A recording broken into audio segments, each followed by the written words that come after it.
오늘 우리에게 주시는 하나님의 말씀은 욥기 10장 1절부터 12절 말씀입니다.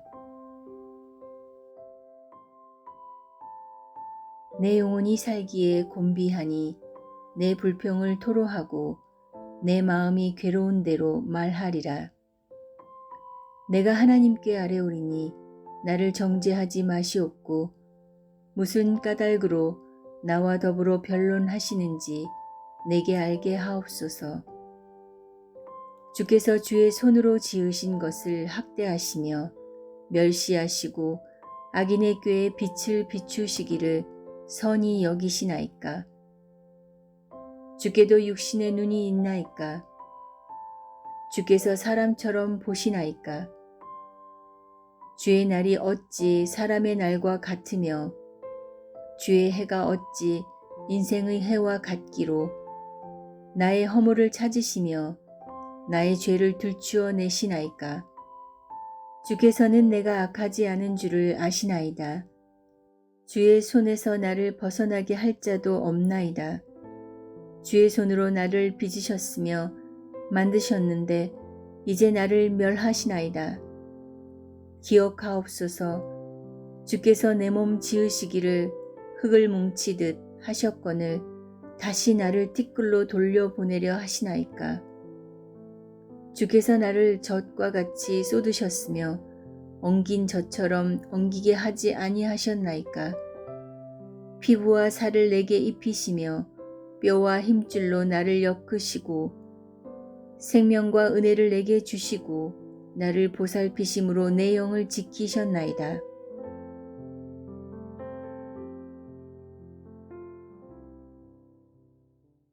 욥기서 9장과 10장은 욥의 세 번째 연설에 해당됩니다. 시간이 지날수록 욥은 하나님 앞에 탄식과 원망의 수위를 높이고 있습니다. 오늘 본문의 첫 절인 10장 1절을 보겠습니다. 내 영혼이 살기에 곤비하니 내 불평을 토로하고 내 마음이 괴로운 대로 말하리라. 세상 사람들은 마음에 괴로움과 번민이 있을 때 그곳에서 떠나려 하는 욕망이 있습니다. 요나가 니느웨와는 정반대인 다시스로 가는 배를 알아보기 위해 욥바항으로 갔듯이 괴로움과 고통으로부터 멀리 도망치고 싶은 마음이 있는 것입니다. 그러나 신앙인이란 그 괴로움과 절망의 해결자가 하나님이심을 생각하고 문제가 해결되지 않는 상황들을 있는 그대로 두 손에 든 채 하나님 앞으로 나아가는 사람들입니다. 욥기서가 욥의 탄식과 원망을 그대로 보여주고 있는 것은 이것이 신앙의 성장으로 가는 한 과정이기 때문입니다. 오늘 본문을 통해서 욥이 신앙의 성숙으로 가는 과정에서 또 어떠한 일을 겪었는지를 함께 살펴보도록 하겠습니다. 2절입니다. 내가 하나님께 아뢰오리니 나를 정죄하지 마시옵고 무슨 까닭으로 나와 더불어 변론하시는지 내게 알게 하옵소서. 욥은 하나님께 자신이 당한 고난을 자신은 도저히 이해할 수 없다라고 말하고 있습니다. 3절입니다. 주께서 주의 손으로 지으신 것을 학대하시며 멸시하시고 악인의 꾀에 빛을 비추시기를 선히 여기시나이까. 이 욥의 질문은 욥의 세 친구들이 했던 인과 응보와 같은 말입니다. 하나님이 세상을 다스리시는 기본 원리는 인과 응보, 원인에 대한 결과는 반드시 있다. 행위화복, 행위의 결과에 따라 복을 받을 수도 있고 벌을 받을 수도 있다라는 욥의 세 친구들의 이야기를 욥이 그대로 따라하고 있는 것입니다. 다만 다른 것이 있다면 욥의 친구들은 이러한 기본 원리가 잘 작동된다고 본 것이고 욥은 개인적인 고난의 경험을 통해서 이러한 원리가 제대로 작동하지 않고 있다라고 말한 것입니다. 주께서 주의 손으로 지으신 것을 학대하시며 멸시하시고 악인의 꾀에 빛을 비추시기를 선히 여기시나이까.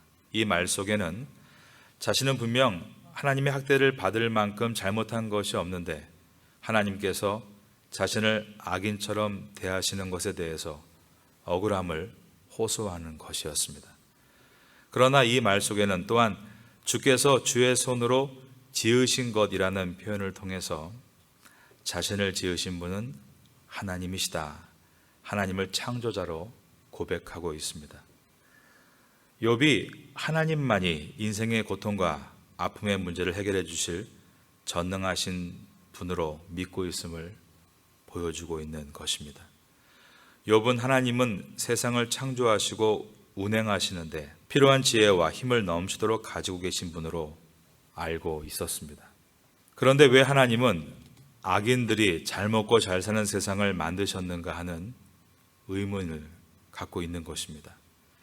인간은 알력이 약해서 그가 보는 눈으로 잘못 볼 수가 있고 잘못 판단할 수 있습니다. 욥은 하나님이 그런 인간과 같은 분입니까? 라고 질문합니다. 4절입니다.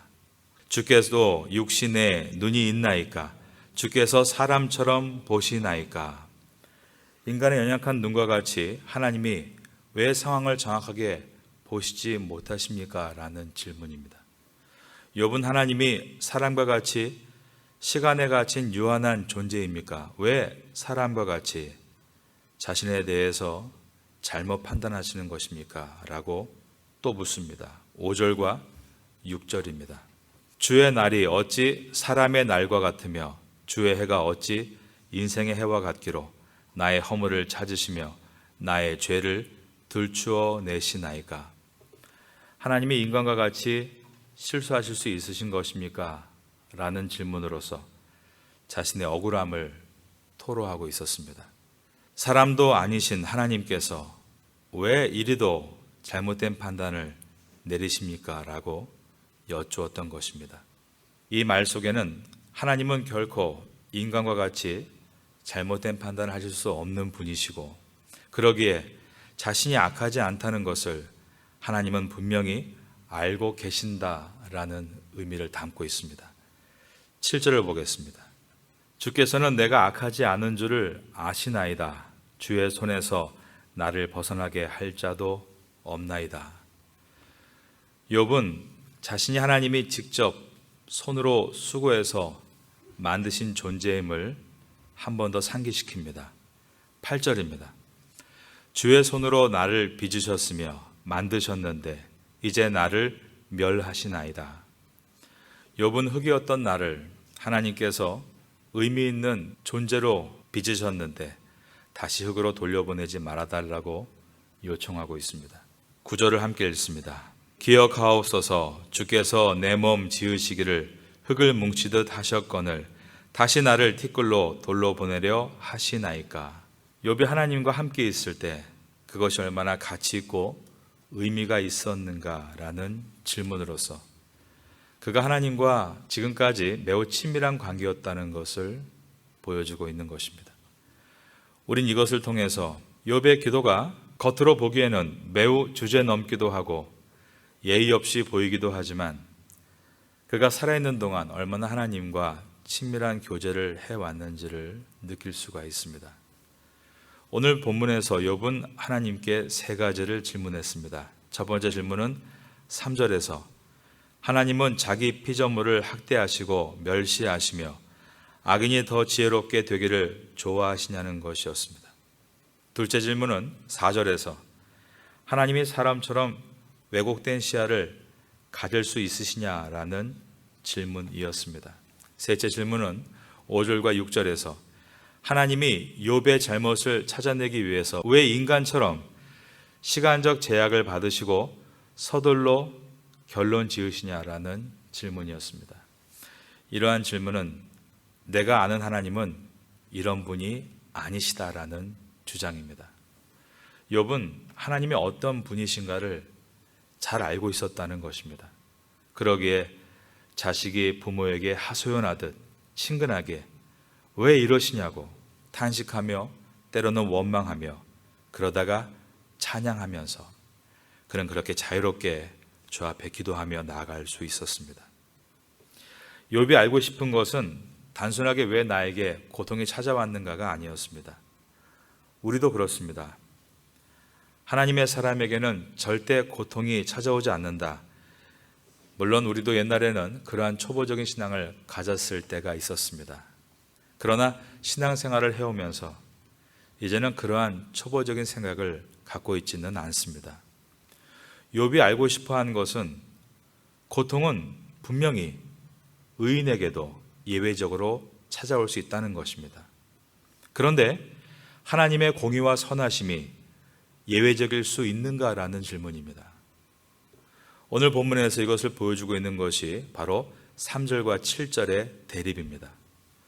3절에서 욥은 주께서 주의 손으로 지으신 것을 학대하시며 멸시하시고 악인의 꾀에 빛을 비추시기를 선히 여기시나이까? 라면서 자신의 마음과 몸은 학대를 받고 있다 할 정도로 괴로운 고난 가운데 있지만 7절에서는 주께서는 내가 악하지 않은 줄을 아시나이다. 주의 손에서 나를 벗어나게 할 자도 없나이다. 라고 고백하므로 하나님은 여전히 선과 악 사이에 공의로 계신 분이시고 하나님의 손으로 의인을 붙들고 계신다라는 분임을 분명히 믿고 있었던 것입니다. 내가 믿는 하나님은 이처럼 공의의 하나님 아니십니까? 라며 그는 탄식과 원망을 하고 있었습니다. 그러다가 이제 10절부터 12절에서는 다시 하나님을 찬양하기 시작합니다. 10절을 보겠습니다. 주께서 나를 젖과 같이 쏟으셨으며 엉긴 젖처럼 엉기게 하지 아니하셨나이까? 이것은 생명이 뱃속에서 조성될 때를 묘사한 것으로서 우유가 엉기는 치즈가 되듯이 우리의 몸이 태 속에서 조성되는 장면을 보여줍니다. 11절에 피부와 살을 내게 입히시며 뼈와 힘줄로 나를 엮으시고는 점점 이제 뱃속에서 사람의 형태로 자라감을 보여줍니다. 12절입니다. 생명과 은혜를 내게 주시고 나를 보살피심으로 내 영을 지키셨나이다. 이것은 인간을 이 땅에 태어나게 하신 하나님은 인간의 생명이 소멸되지 않고 잘 자라갈 수 있도록 은혜를 베푸시는 분이고 그가 가진 육체뿐 아니라 영혼 또한 지키시는 분으로 지금 자신의 영혼도 하나님의 보살핌 속에 있다라는 고백이었습니다. 이것은 욥이 하나님은 인생의 창조자가 되시고 그 인생을 보호하시고 통치하시는 분이심을 찬양하고 있는 것이었습니다. 욥은 아직 이 고난에서 벗어나지 못하고 있었습니다. 마음의 아픔도 몸의 고통도 사라지지 않은 상태였습니다. 이처럼 외부적인 상황과 환경은 전혀 변한 것이 없는 때였지만 그에게 변하는 것이 있었는데 바로 내부적으로 그 속에서 일어나는 변화였습니다. 이 변화가 일어날 수 있었던 이유는 그에게 닥친 몸과 마음의 고통을 그는 도피라는 방법으로 회피하려 들지 않고 모든 것을 있는 그대로 주 앞에 들고 나와 앉아서 직면함으로 지금 외형적으로는 고통과 괴로움이 여전히 진행되고 있었지만 그의 내면은 우유와 같았던 신앙이 치즈가 되고 선명하지 않았던 믿음의 피부와 살과 뼈와 힘줄이 드러나고 하나님께서 주신 생명과 베풀어 주신 보호하심의 가치를 못 느꼈던 일상에서 이것이 얼마나 큰 은혜였는지를 깨닫게 되는 신앙의 성숙이 일어나고 있었던 것입니다. 신앙의 성숙의 절정은 예수 그리스도의 고난을 체휼하는 데서 나타납니다. 욥은 이유가 없는 고난을 통해 예수님께서 십자가에 못 박히신 채로 주여 어찌하여 나를 버리시나이까 라는 고통을 조금씩 알아가고 있었습니다. 그러므로 고난을 제2의 성례전이라고 부릅니다. 그러기에 욥기서는 욥의 탄식과 원망을 삭제하지 않고 그대로 실어 놓았습니다. 왜냐하면 이것이 온전한 그리스도의 사랑을 깨닫고 온전한 그리스도인이 되어가는 한 과정이 되기 때문입니다. 우리의 인생 가운데 겪게 되는 고통과 고난 속에서 오히려 예수 그리스도께서 우리를 대신하여 얻으신 고통이 무엇인가를 체류할 수 있다면 그것은 절망의 시간이 아니라 그리스도와 더욱 가까워지는 소망의 시간이 될 수 있는 것입니다. 욥기서를 지나면서 이러한 깊은 신앙의 은혜가 우리 모두에게 있게 되기를 예수님의 이름으로 축원합니다.